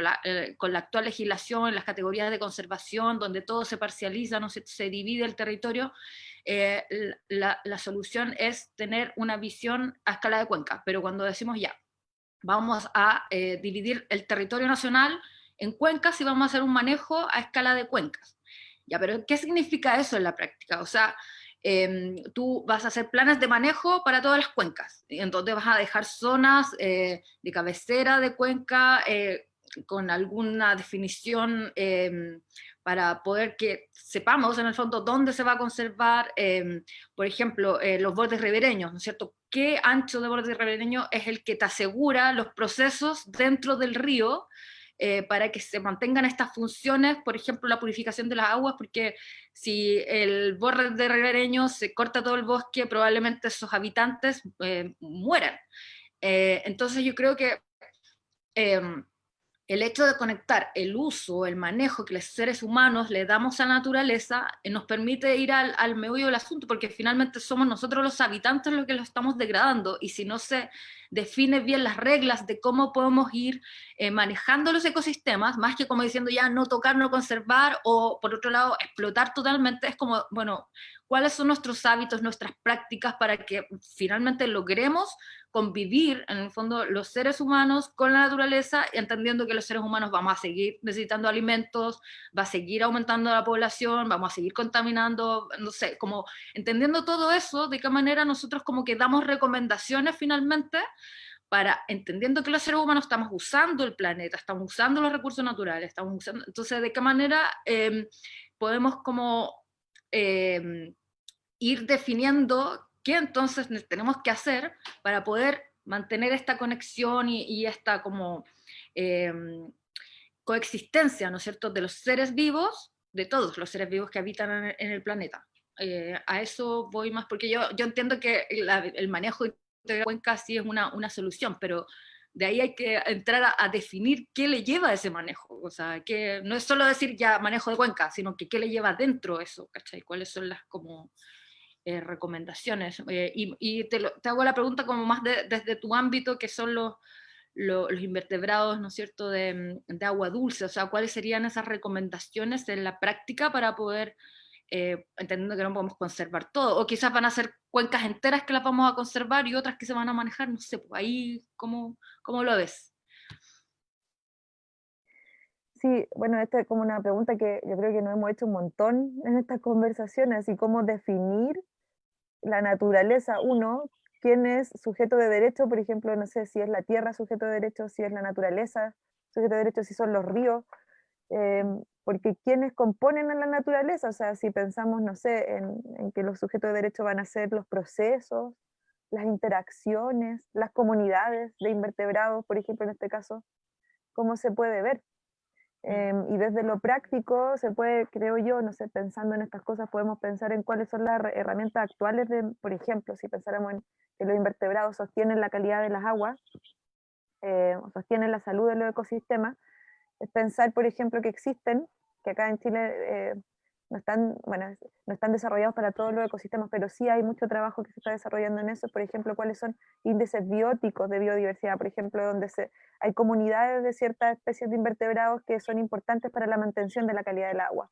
Está el índice que se llama EPT, Efemeróptero, Tricóptero, Plecóptero, que ese índice, si se aplica, entonces tú puedes ir y decir rápidamente si este río tiene una buena calidad, una buena salud, sí o no, porque existe un índice un índice alto de estos organismos. Entonces quizás se podría pensar en ese tipo de cosas, como mantener estos estándares en la calidad o en la salud de los ecosistemas. Porque también es bien difícil pensarlo, por ejemplo, no sé, son las especies de de una cierta familia de organismos sujetos de derechos, son sus interacciones. No sé, es una pregunta súper compleja, yo creo, Mariela, que tenemos que pensar harto, porque es filosófica también, o sea, cómo se define la naturaleza desde las distintas como visiones, desde las distintas visiones científicas, sociales, etcétera. O sea, yo creo que es bien complejo eso. No sé qué opinan el resto. Cristian, ¿habías pedido la palabra? Sí, bueno, efectivamente es de una complejidad mayor lo que estamos aquí conversando, pero yo creo que la cuestión tampoco ni es tan etérea ni es tan terrible, en el sentido de que sí podemos hacer una bajada concreta cuando hablamos del enfoque de la teoría de ecosistemas, ¿cierto? Si vemos esto como un sistema, a cualquier persona, incluso a los economistas, que siempre son los que hoy día dominan, ¿cierto?, todas las decisiones, si tú se lo planteas como un sistema, mira, este sistema tiene entradas y salidas, y adentro de esta caja negra, que hoy día sería una cuenca en nuestra conversa, ¿cierto?, esta unidad territorial, pasan cosas. Entonces, si uno logra explicar que si yo contamino el agua, mato los invertebrados, o si cambio el suelo y corto el bosque, ¿ya? Entonces hay como una secuencia lógica que hoy día podemos explicar. ¿Por qué la podemos explicar? Porque hemos acumulado una cantidad suficiente de conocimiento y de distintos saberes. Yo no estoy hablando solo del conocimiento científico. Entonces, quería enganchar esa reflexión con a mí me pareció que dimos una vuelta y todos llegamos a una cuestión clave que es conocer el lugar donde estamos parados, donde vivimos. Es conocer cuando abrimos la llave de agua, ¿de dónde viene esa agua? Es conocer que cuando abro el refri y saco una fruta, una verdura o un huevo, bueno, ¿de dónde viene eso? O sea, si nos hacemos conscientes de las cuestiones más básicas, conocemos esto, podemos empezar a valorar, luego entender y entender sobre todo esta relación íntima que hay con la vida. O sea, que hay una relación de reciprocidad, ¿cierto? Si yo no me porto bien, de vuelta me llegan los males, y también de interdependencia.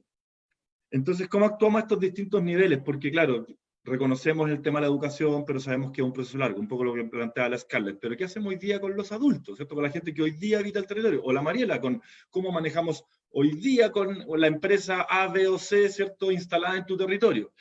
Y ahí es donde yo creo que tenemos que enfocar nuestro esfuerzo en que los habitantes del territorio conozcan y manejen la mayor cantidad de información de su territorio y sepan las consecuencias que implica que se te instale una planta de celulosa, que se te instale una salmonera o qué sé yo. No estoy diciendo a priori rechazarlo, estoy diciendo qué es lo que implica, que ellos sepan, y luego puedan tomar una decisión informada si quieren que en su territorio eso pase o no. ¿Ya? Y para eso existe una herramienta desde la geografía, de la ecología, eso se llama el ordenamiento territorial. Entonces, si le sumamos, ordenar lo que hacemos en el territorio, que básicamente es qué se puede y no se puede hacer en un territorio, hablemos de una cuenca, ¿cierto? Qué se puede y qué no se puede en el tiempo y el espacio, o sea, para ponerlo en simple, ¿cierto? Y hay cosas que no se pueden nomás. O sea, si yo estoy haciendo de una cuenca, estoy sacando el agua para darle agua a la gente que vive, ¿cierto?, en un pueblo abajo, el río Róbalo y Puerto William, ¿cierto, Tami, que tú nos mostraste? Entonces yo no puedo ir y poner, qué sé yo, una salmonera o una piscicultura aguas arriba de la toma de agua, del agua que va a llegar, del agua potable que va a llegar a la ciudad. Hay cosas que no se pueden nomás, lo siento. Y que te digan, no, es que no vamos a contaminar. Bueno, ya sabemos lo que pasó con casos como Pascualama, ¿cierto? Es la noticia de la semana, digamos. Se cierra después de 20 años de una lucha de la gente de la comunidad del Huasco diciendo esto nos va a contaminar, esto va a destruir, esto, tal. Bueno, pasó eso. ¿Y qué terminó pasando? Que después de 20 años dicen, ah, sí, claro, teníamos que cerrar, lo estábamos haciendo mal. Entonces, para eso existe el ordenamiento territorial como una herramienta para planificar nuestro territorio. Y eso yo creo que debe ser de pequeña escala, de lo más chico hacia lo más grande. Por eso creo que esto es un cambio estructural y en la Constitución, para no perder el hilo, debería entonces en la forma como nos organizamos en el Estado, ¿cierto? A mí me gusta la idea de la República Federal. Eso en la Constitución se establece, ¿cierto? Entonces tenemos zona en el norte, tienen una realidad con ciertas actividades productivas, de las cuales tienen que hacerse cargo en el centro otras, en el sur otras. Y así podemos avanzar en cuestiones concretas, porque si no, nos quedamos en declaraciones, ¿cierto? Pero no podemos llevar esto a la práctica. Ahí es donde está el cambio. Y para cerrar, hoy día, otro para mí actor clave, los que están tomando decisiones hoy día en los territorios, ¿cierto? Desde los alcaldes y los consejos municipales, hacia arriba, digamos, en la escala de provincias, gobiernos regionales, etc. ¿Cómo llegamos a esa gente? ¿Cómo hacemos que esas personas realmente cumplan con el mandato de proteger sus territorios, de darle un buen vivir a sus territorios? Bueno, con ciudadanos bien informados, de nuevo, que conozcan su entorno y le den un mandato a esa autoridad. Ya, mira, yo te voy a dejar tomar decisiones por el territorio, pero si tú te alejas de nuestro mandato, te alejas de lo que nosotros queremos para vivir bien, te revocamos ese mandato. Y eso, de nuevo, son cambios en las reglas del juego generales, en la Constitución. O sea, lo único que quiero decir con esto es que no tengo la respuesta, pero creo que sí hay elementos súper importantes que las podemos incluir, ¿cierto?, en la Constitución para salvaguardar que estas cosas ocurran. Y por último, para cerrar, sorry si me extiendo mucho, estas preguntas que quedan abiertas, ¿a quién debemos proteger, cierto? ¿Quién es el sujeto de derechos que planteaba la Mariela? Yo me hago la misma pregunta cuando te escuchaba del tránsito del río, este viaje que nos hiciste, ¿cierto? Siempre uno piensa que, bueno, el río termina en el mar. No, no termina en el mar. El río es como un continuo, ¿cierto? Que entra en el mar y mete una cuña de agua dulce que permite que otra vida ocurra ahí, si no tuviéramos agua dulce en el mar. Entonces, ¿qué es un río? ¿Cierto? Una manifestación de agua que está en el territorio, pero es difícil ponerle límite. Entonces, de nuevo yo digo, bueno, entonces, ¿qué es lo que sabemos hasta hoy día? Bueno, la teoría de ecosistemas nos dice que la cuenca es la unidad funcional más adecuada. ¿Qué pasa en esa interfaz entre la tierra y el mar? ¡Wow! Yo creo que esos son los lugares más relevantes donde hoy día deberíamos estar enfocando esfuerzos de investigación, entendiendo las relaciones antiguas, como bien tú planteabas, Tamara, de los pueblos originarios, ¿por qué pudieron ellos estar por miles de años ahí, viviendo del borde costero? No sé, los chonos en esta zona de Chiloé, ¿cierto? Pueblos canoeros que podían perfectamente pasar todo el año entre navegando, bajando a tierra cuando se ponía muy fea la cosa, pero conocían perfectamente su entorno. A eso es lo que voy. Ese conocimiento es el que yo creo que nos va a permitir cohabitar de manera éticamente responsable, ¿cierto? Bajo esta lógica de la ética biocultural.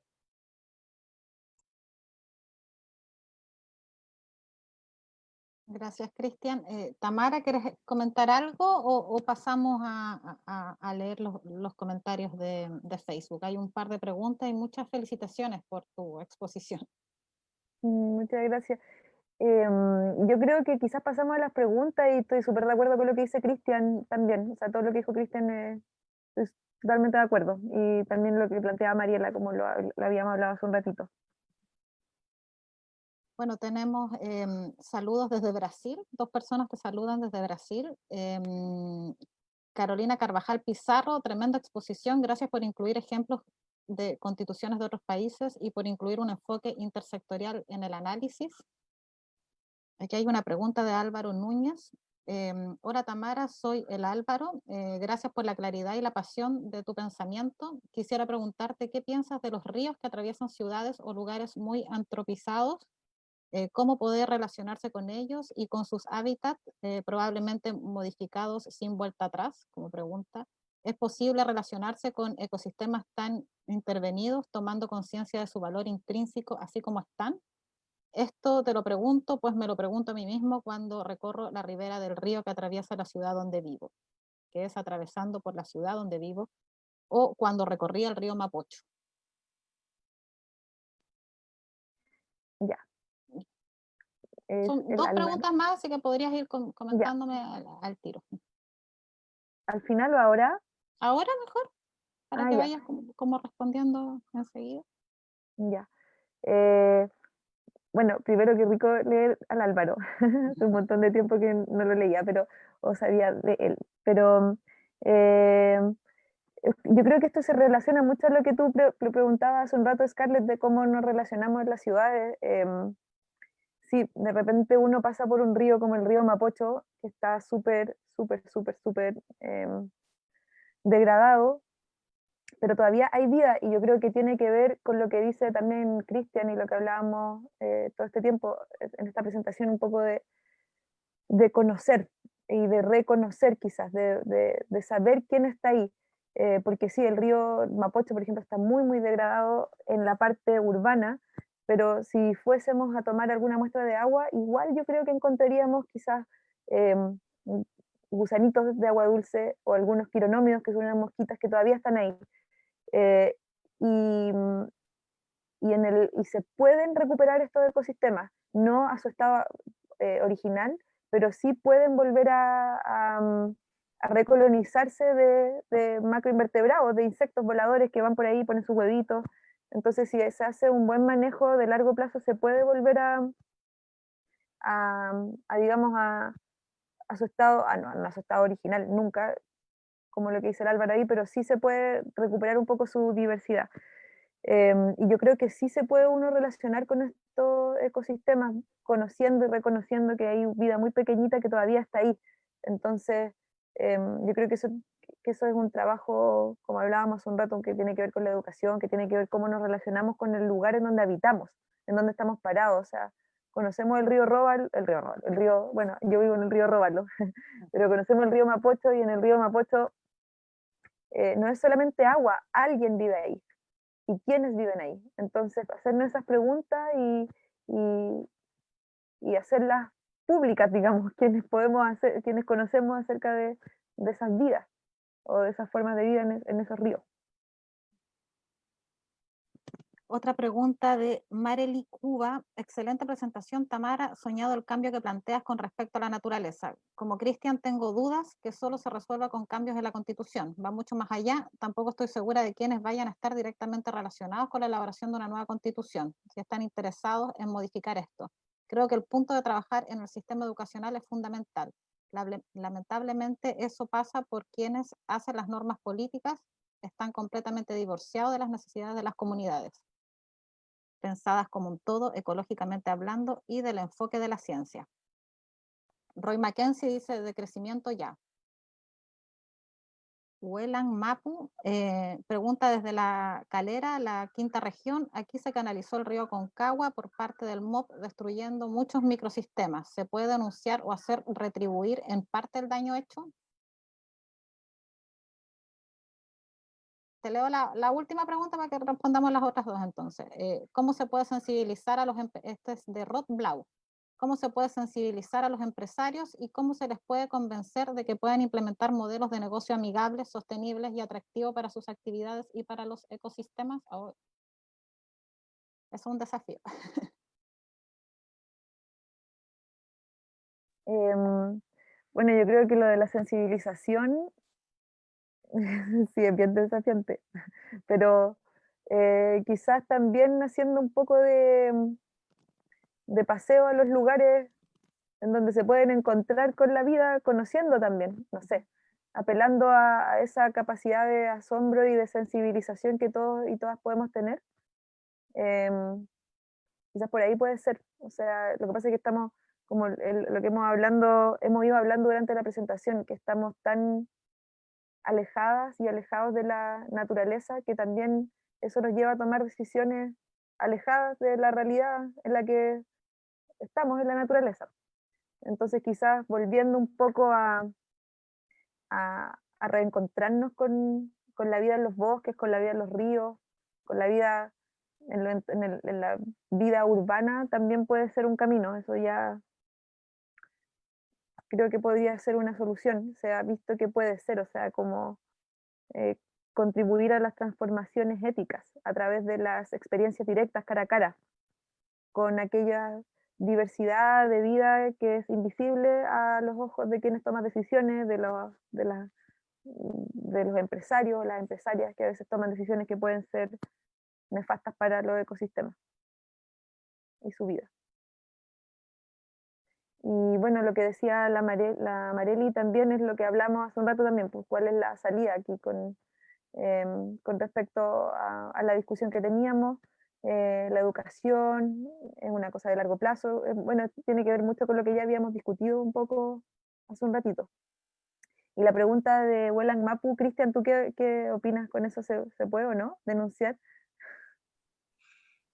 Es que si es algo que hizo el mismo MOB, probablemente eso ya está oleado y sacramentado. Lamentablemente, cuando se trata de obras públicas, se habla del interés de la nación. O sea, hay obras que están por sobre cualquier consideración. Yo no digo que, estoy simplemente describiendo el hecho. Yo creo que ninguna obra debería estar por sobre los seres que habitan ahí, pero eso es algo que ocurre muy regularmente. Entonces, bueno, de partida la cuenca de la Concagua, una de las cuencas más intervenidas, ¿cierto?, en Chile. Es lamentable todo lo que está ocurriendo ahí. Entonces, otro impacto más.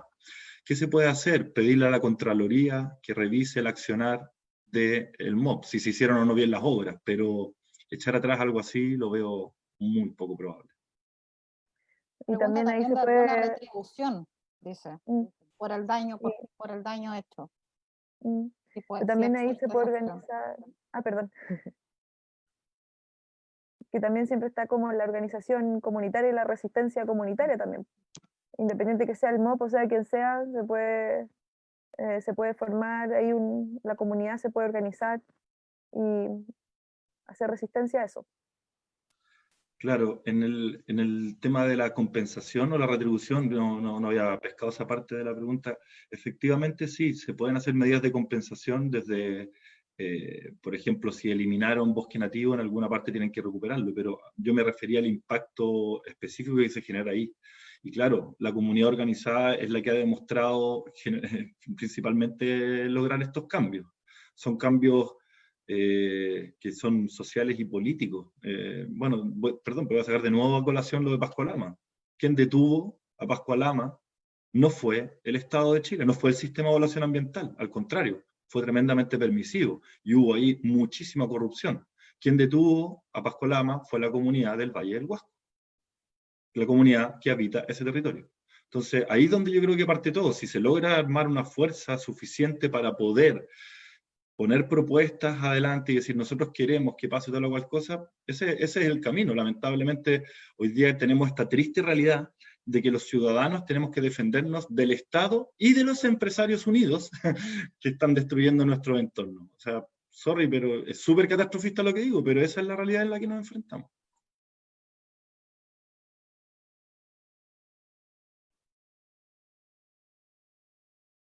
Bueno, la unión de la comunidad y las organizaciones es uno de los caminos que nos quedan.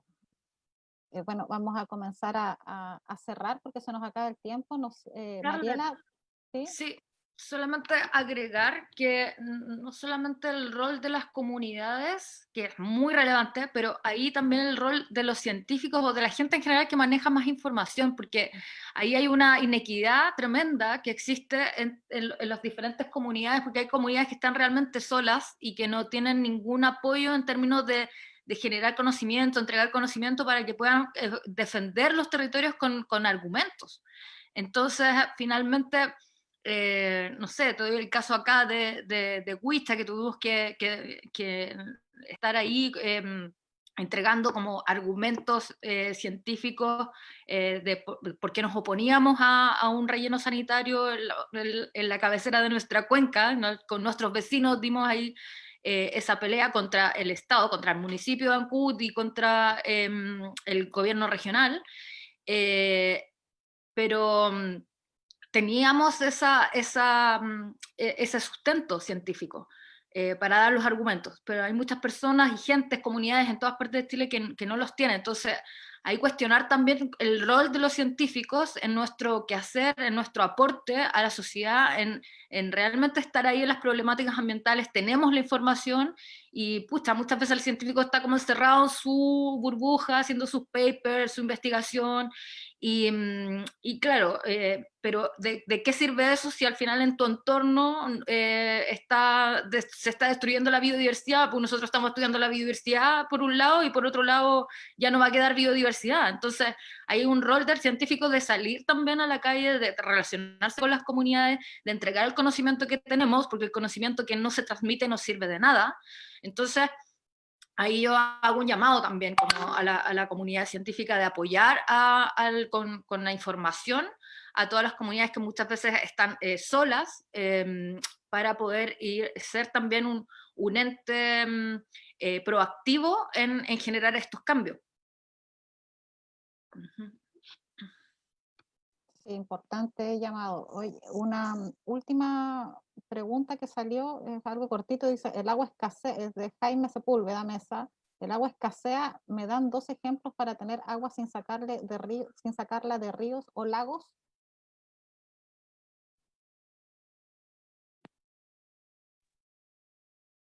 Cristian. Captación de agua lluvia y reutilización de aguas grises. También depuración de aguas negras, producto del uso domiciliario. Hoy día existen las llamadas soluciones basadas en la naturaleza, que en realidad es algo que no descubrimos, que siempre estaba ahí, y es que, por ejemplo, humedales, nosotros hoy día como seres humanos podemos crear humedales artificiales que depuren aguas que ya utilizamos y que están contaminadas.